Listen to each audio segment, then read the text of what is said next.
Chapter 21, Lifting the Torch. In her role as arbitress, Queen Jadwiga was not often to be appealed to by her friend Skirgalo.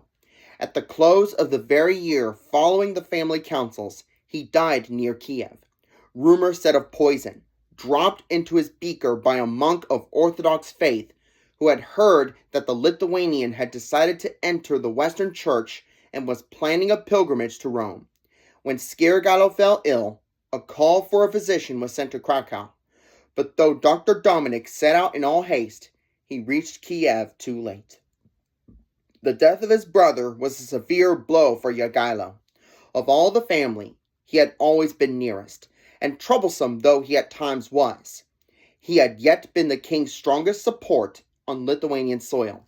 With the passing of Skirgalo, the three most powerful of Jadwiga's brothers were out of Vytautas' way. And now Jadwiga had to turn her thoughts to her own family. Her brother-in-law, King Sigismund, was coming to the Polish-Hungarian frontier to arrange new treaties covering the Russian provinces and other matters. She was elated, for this visit meant direct news of Mary and of friends and loved places.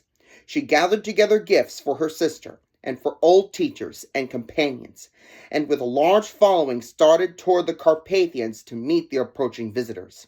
In a castle near her southern border, she welcomed Sigismund, and then with the red and white stripes of the Arpads and the Slavic white eagle on a red field floating above them, Hungarians and Poles proceeded together to Sandek.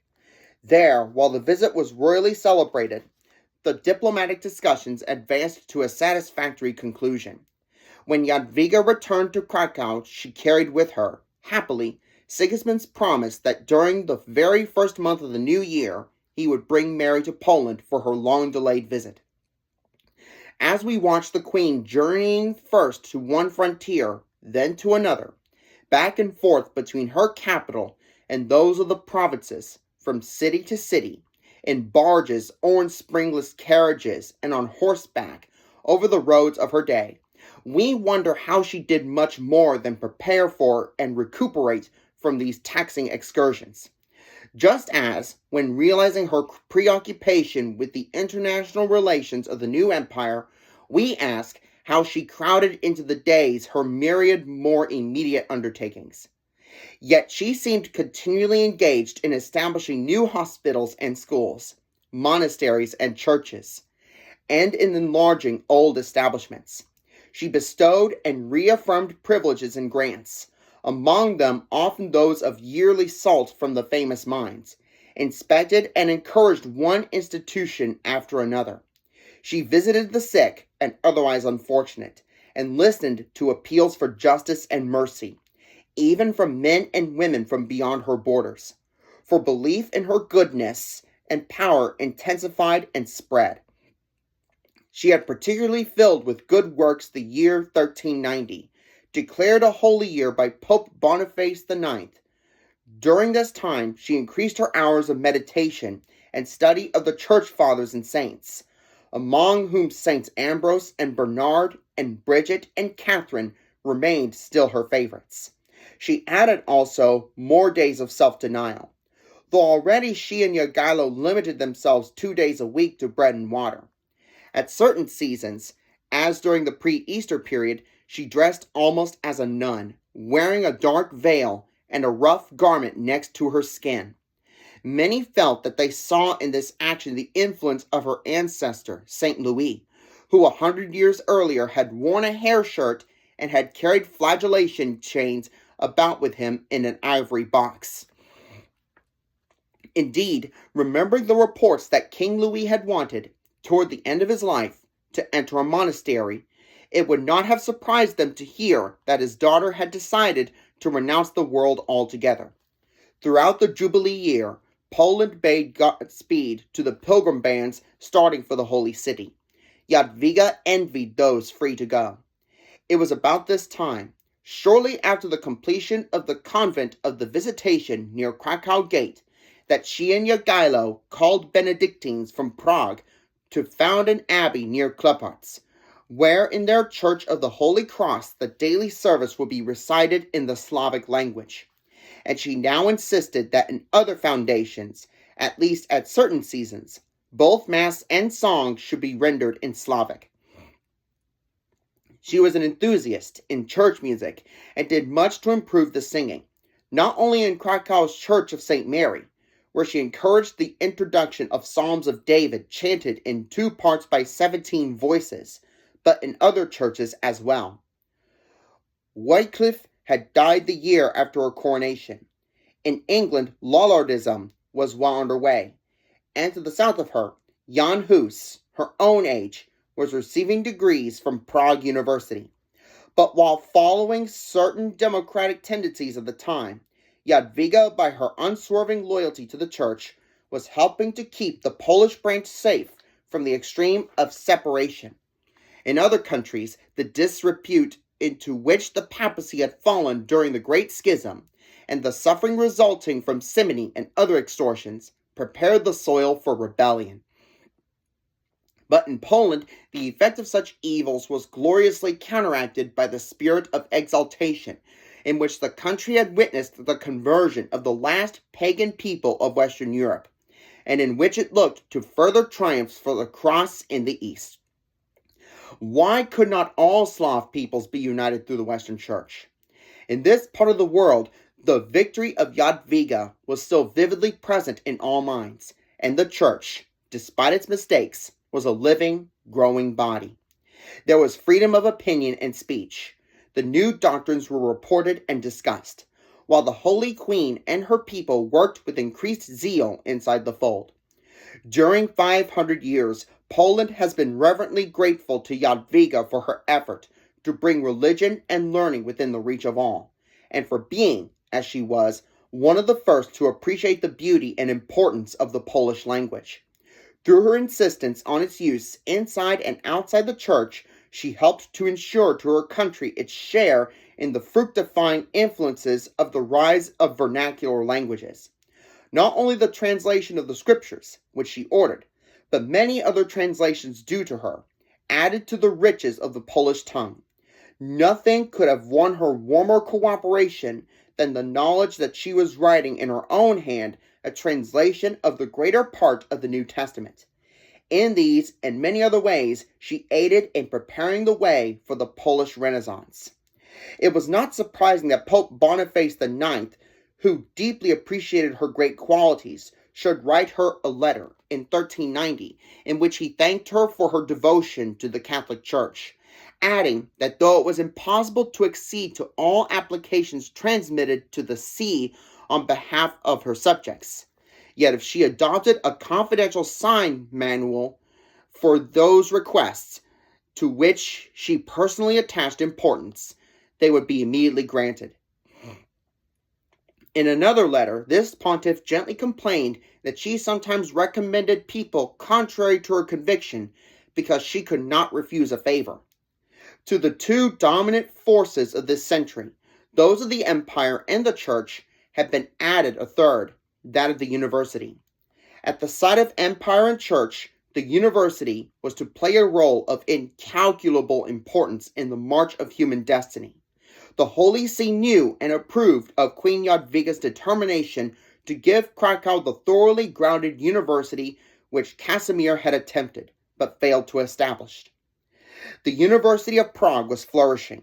She herself had opened there in connection with it a school of theology for Poles. Padua, Bologna, Paris had long attracted Polish students. Heidelberg, but a few years old, was growing rapidly. Why should not Krakow furnish like opportunities to Poles and Lithuanians? Jadwiga decided to buy, one by one, through Jagiełło's agent, Jewish houses along a street, now St. Anne's, running off from the capital's harmonious marketplace, until an adequate site should be secured. In the year preceding her journey to Lithuania, the first house had been bought. Fortunately, the queen had men on whose experience and wise counsel she could draw to help make her university dream a reality. The learned Krakowian, Matthew, who had won the highest degree Prague could award, elaborated the plans with her. So interested was he that after he had been made rector of Heidelberg University, he returned on leave to Krakow to devote himself to the queen's project. Both Jadwiga and the city of Krakow showed appreciation of this patriotism by awarding him generous presents and honors. Another collaborator was a Bohemian, the Cistercian Jan Stekna, whom Jadwiga received often at court. In fact, both her own and Jagiełło's court maintained intimate relations with Prague. Jan, who was a brilliant preacher, became her confessor and the executor, and at times the instigator of her educational projects. Just as the learned Jerome of Prague became Jagiełło's favorite preacher and confessor, and accompanied him everywhere, to the satisfaction of the Polish soldiers as well, for they particularly enjoyed his sermons. However, in her planning and executing, no one aided the queen more now than her revered and loved advisor, Peter Witz, who, having received the degree of Doctor of Laws from Padua University, had been stationed in Krakow in 89 by Pope Urban VI as papal nuncio and collector of papal incomes. In these days, the Bishop of Krakow had greater influence in politics than any other bishop in Poland. And when, in 92, Bishop Jan died, in spite of the fact that the Pope and the chapter had another candidate for the vacancy, Jadwiga forced through the election of Peter, then about 42 years old. Thenceforth he accompanied her on nearly all of her missions, and she rarely undertook anything of importance without consulting him. She depended most upon him and upon Jasko of Tencin, who, as well, owed his position of Chatelain of Krakow, the first secular dignity in the Polish state, to her influence. With Jasko, of course, the ties of friendship were older. Ever since her father had singled him out as quick, clever, and energetic, he had been one of the staunchest defenders of the Anjou dynasty. It was he who, by his eloquent appeal at the meeting of Serats in 83, had turned the tide away from Zamość and saved the Polish throne for herself. Queen Jadwiga would have preferred being able to concentrate all her efforts upon churches and schools and hospitals, not only in Poland proper, but in Lithuania and the outlying Rus provinces, where the Benedictines whom she had sent to carry Western civilization there were doing excellent work. To ameliorate suffering, to give the joys of learning and religion to her subjects, these were her supreme desires. When, however, she had to turn from these nearest interests to other matters, she gave them her complete attention. One of the secrets of her power was her capacity to throw her whole energy into whatever she undertook. Now it was the turn of the Teutonic Knights again to worry Wawel Hill. In midsummer of 94, Konrad von Jungingen, the new master, declared a crusade against Lithuania. This war stretched its bloody course into the autumn, ending only after Jagiełło sent a Polish army to aid Vytautas, who was violently trying to thrust back the onslaught of Konrad's army. It was the order's last attempt against Vilnius for a long time. Gradually, world enthusiasm for these holy wars against a pagan people had been fading. Contributions in money and men dwindled. Contrastingly, in Europe's courts, the new empire's prestige was steadily growing. When the diplomatic agents of Marienburg arrived, they found either Polish and Lithuanian representatives already there, or following close at their heels. Finally, in 1395, almost a decade after the Great Conversion, King Wenceslaus of Bohemia ordered all crusades against Lithuania stopped. In fact, Lithuania was acquiring a semblance of stability. Vytautas had been learning from both Jagiełło and Jadwiga that he could win more by a constructive use of his intellectual powers than by destructive warfare. He had recently declared himself a Catholic prince and was increasingly employing the method of peaceful negotiation and alliance. But neither recurrence of conflict with the order nor rumblings of the approach of another heightened period of internal intrigue due to the perennial troublemakers, Dukes Vladislaus of Opeln and Zamość of Mazovia, could drive from Jadwiga's mind the obsessing thought that the time of her sister's visit was almost at hand, nor prevent her from planning, from carefully supervising details of the preparations for celebrating this event of the opening year. To her, in many ways, the dearest occasion of her reign. Queen Mary was coming. Dressmakers and cooks, leatherers and jewelers were feverishly busy. The quarters of horses and hounds and falcons echoed the general excitement. All sorts of gilded confections and little cakes sprinkled with poppy seed and mushroom sauces and other delicacies were piling up on the chef's pantry shelves, while fine French and southern wines were being set aside in the deep Wawel cellars. The king, like the queen, had ordered splendid new garments for the visit, and had personally selected scores of presents for his brother-in-law's followers. Mary's chief gifts were a little book of the Passion in an enameled binding just arrived from Bruges, and a saddle covered with light brown velvet intricately patterned with yellow and brown silk, for which Jadwiga and the saddlemaker had devised a special padding. The public, always eagerly curious concerning the gift-giving, which was as the color to the wine in all festivities, approved of the saddle. For next to a fine horse, the Pole coveted a fine saddle. They followed all preparations with live interest. Throughout the land, talk centered on the approaching reunion of the sisters. Many persons from the Hungarian quarter of the capital had applied, in one capacity or another, to travel with the royal procession to the border. Many who had escorted her from Hungary were now to return with her to the frontier of her homeland. The face of good Bishop Peter radiated pleasure as he helped direct arrangements. Quite aside from their anticipation of the meeting, fortunate persons who were to have a share in welcoming their Hungarian neighbors were thrilled at the prospect of a journey across sternly challenging mountain lands during a white January. Fir and pine boughs would be heavily bent, skies indigo. Everything progressed successfully, from the departure and the brilliant advance, often heightened by the welcome of carolers repeating for their majesties the Christmas songs that a few days earlier had echoed in the villages, to the settling in the border castle. Then followed the welcome of the long cavalcade from the south, and the final embrace of the sisters. From vivid Jadwiga and gentle Mary down, no one tried to restrain or conceal his emotion. The slight difference in the ages of Louis's daughters showed less now than before. In fact, Jadwiga's superior vitality and the impression she gave of power and poise made her appear the more mature of the two.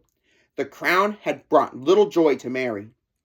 Between formal gatherings they walked, arms interlaced, along the crisp paths of the castle gardens, pouring out questions that had been waiting so long for answers that cannot be written, exchanging news, happy and sad. Mary had to retrace, hour by hour, those desperate days of the fatal journey to Dalmatia and their mother's horrible death, and tell the story of her own 10 months' imprisonment. Many things they understood now, which they had not even sensed at Buda and Visegrad. Their grandmother Elizabeth's longing for sons for her son, their mother's chagrin and suffering, and the strength of their father's love, which surmounted his own disappointment. And yet their mother had given him and the state daughters. The curse of barrenness had not been laid upon her as upon them. For Mary, at last, there was promise that it was lifted, for she was pregnant. Her hope, as they talked of the baby, drawing closer, in precious intimacy, alas so rare, could not but accentuate Jadwiga's sense of defeat. They discussed their husbands, as rulers. Hungary had not expected Mary to find happiness with Sigismund, nor could it yet count on great benefits for itself through him. Ever since Louis's death, things had been going badly in his kingdom. For Mary, as for Jadwiga, happiness lay chiefly in the rewards of piety and of patriotic devotion. How much they talked of girlhood experiences and friends, what Jadwiga's questions and Mary's reports about William might be, others could only divine. William had not married, that they know. The days passed swiftly. At the end, it was inexpressibly difficult to turn again in opposite directions. One wonders if the sisters would have been able to do so, despite the inexorable forces controlling queens. Could they have looked ahead but 4 short months? On the day of parting, Poles, with loud calls of good luck and lifting of pennants and hand-waving, followed their Hungarian friends as far as they could. The 2 queens were the last to stop signaling. The warmth and splendor of this border visit, demonstrating as it did the closeness of the ties binding Poland and Hungary, greatly heartened both peoples. Besides, it had borne concrete results in renewed treaties.